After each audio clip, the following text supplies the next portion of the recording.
Syederalun personel Kepolisian Resor Luxmawe bersama tim gabungan yang bertugas dalam Operasi Ketupat Selawah 2025 di Pos Pantau Gunung Salak terus meningkatkan pengawasan dan pengaturan lalu lintas di area wisata Gunung Salak yang terletak di Jalan Nasional KKA menuju Bener Meriah, tepatnya dari kilometer 27 hingga 39, Kecamatan Nisam Antara, Kabupaten Aceh Utara. Dalam pelaksanaan tugasnya, petugas pos pantau Gunung Salak tidak hanya mengatur lalu lintas, tetapi juga memberikan bantuan kepada pengguna jalan yang mengalami kendala teknis pada kendaraannya. Kompol Abdul Muin selaku perwakilan dari petugas menghimbau pentingnya bagi para pengendara yang akan melintasi jalur wisata Gunung Salak untuk memastikan kendaraan mereka dalam kondisi prima sebelum memulai perjalanan. Dengan situasi yang tetap kondusif dan terkendali, petugas Operasi Ketupat Selawah 2025 berkomitmen untuk terus memantau dan menjaga keamanan di kawasan wisata ini.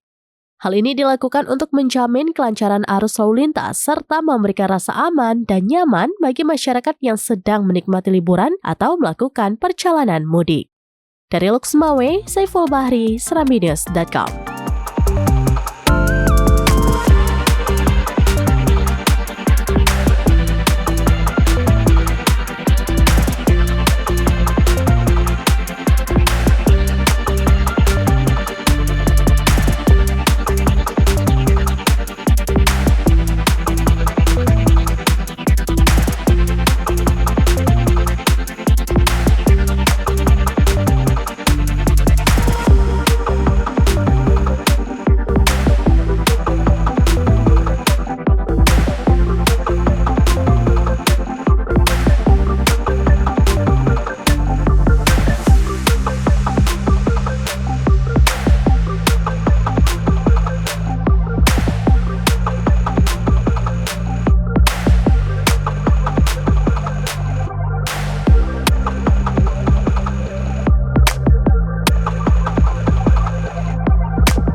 Download Tribun X sekarang, menghadirkan lokal menjadi Indonesia.